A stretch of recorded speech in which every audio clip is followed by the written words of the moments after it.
Salam wa barakatuh, mes chers élèves. Je vais essayer dans cette vidéo de vous présenter le deuxième domaine du programme de deuxième semestre qui concerne les microbes, l'immunité naturelle, l'immunité spécifique, c'est-à-dire acquise. Donc à la barakatillah, on va commencer par présenter ce tableau-là qui vous montre ce que vous devriez savoir. Donc je ne vais pas le lire tout entier parce qu'on aura le temps de le faire. Vous aurez le temps de le lire tranquillement dans vos maisons. Donc vous avez ici les domaines, c'est-à-dire les connaissances que vous devriez savoir concernant toute cette partie-là. Et à droite, vous avez des objectifs notionnels et méthodologiques que vous devriez savoir. Alors j'ai noté quelques mots en gras, c'est-à-dire que vous devriez être capable de savoir, de définir par exemple, faire la différence, classer, déterminer tout ça. Vous allez essayer de le voir et de le lire tranquillement. Alors passons à la première partie. Donc il y en a des gestes quotidiens que les mamans demandent à leurs enfants, par exemple de est-ce que tu t'es lavé les mains et ou bien tu t'es brossé les dents. Alors et lorsque tu tousses, tu dois mettre un mouchoir devant ton nez et d'autres comportements journaliers qu'on entend. Alors pourquoi tout ça? Alors, c'est parce que normalement, il y en a des problèmes qui se posent. Comment peut-on mettre en évidence l'existence des microbes? Y a-t-il une relation avec les gestes quotidiens et les microbes? Deuxième grande question, quels sont les types de microbes présents dans l'environnement et quelle est l'influence de ces microbes sur l'homme? Alors, pardon. Alors ici, on va commencer par vous montrer normalement la diversité des micro-organismes. Où trouve-t-on les micro-organismes et d'où viennent-ils?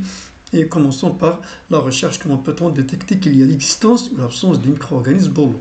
Pour cela, on prend une goutte d'eau stagnante qu'on observe au microscope. On peut voir des êtres unicellulaires microscopiques comme la paramécie, comme vous avez vu en première année. Et puis les amibes, le glen et tout un autre monde de micro-organismes dans l'eau. Donc l'eau présente bien se trouvent les micro-organismes. Dans le sol, peut-on voir des micro-organismes plutôt dans l'air?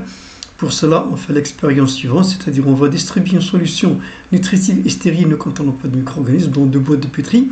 Donc la première boîte de pétri, on va la fermer directement, on va la mettre dans les tubes et la deuxième, on va laisser dans l'ombre pendant 30 minutes avant de la mettre dans l'étui. Et après, on va essayer de voir le résultat. Au bout de 3 jours, lorsqu'on va retirer les deux boîtes, la première boîte, il n'y a rien de spécial, alors que la deuxième boîte contient ce qu'on appelle des colonies. Chaque cercle ici, c'est une colonie qui a été colonisée par un type de micro-organisme.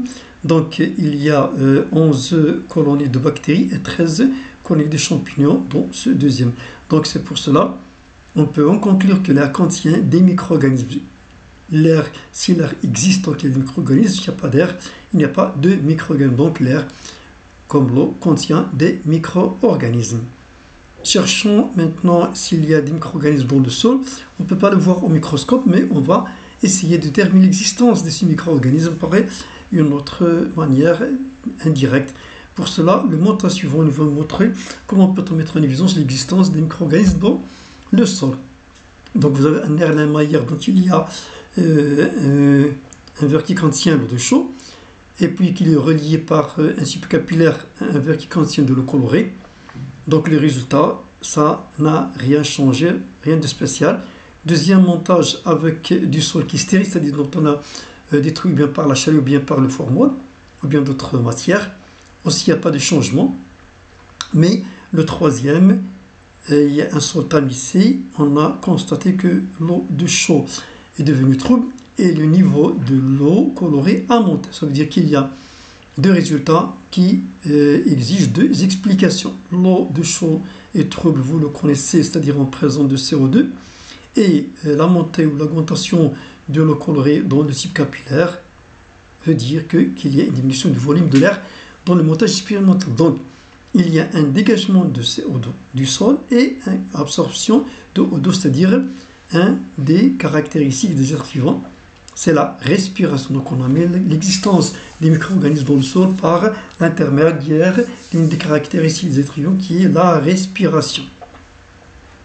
Alors, donc, on vient de déterminer que les micro-organismes est un être vivant unicellulaire. Il ne se voit qu'au microscope et se trouve dans les trois milieux, l'eau, le sol et l'air. Donc, les catégories de micro-organismes. Voilà quelques types, quelques-uns. Alors, commençons par le premier type. Normalement, les protozoaires, ce sont des êtres unicellulaires, c'est-à-dire formés d'une seule cellule, comme vous avez vu en première année, qui ont des noyaux. Voilà, comme l'amibe, le gland qu'on a vu tout à l'heure, ce sont des animaux dont le corps constitué d'une seule cellule complète, comme la paramécie, l'amibe, etc. Deuxième groupe, les bactéries, il y en a normalement trois types qu'on peut rencontrer. Ceux qui sont sphériques, les coques, les diplocoques, les staphylocoques, et ceux qui sont sous forme de bâtonnets, et ceux qui sont spirales. Donc ce sont des organismes vivants constitués d'une seule cellule, sans noyau, tels que les diplocoques, le bacille tétanique, etc. Le troisième groupe sont les champignons. Donc on peut trouver ça, c'est-à-dire dans la levure que vous utilisez pour la fabrication du pain. Il y en a normalement d'autres types de champignons microscopiques, les moisissures. Exemple, Penicillium notatum. Donc les champignons microscopiques, ce sont des organismes végétaux, exemple la moisissure et la levure de bière. Pour les virus, il y a aussi une gamme très différenciée des virus, comme vous le voyez ici. Donc, mais c'est le plus petit des organismes microscopiques et vit obligatoirement à l'intérieur. Il ne peut pas se multiplier, se reproduire à eux seuls, mais il doit y avoir des cellules vivantes dont ils vont se multiplier, qu'on va voir ultérieurement. Donc, d'une manière générale, les microbes, normalement, il y en a ceux qui sont pathogènes et ceux qui sont utiles.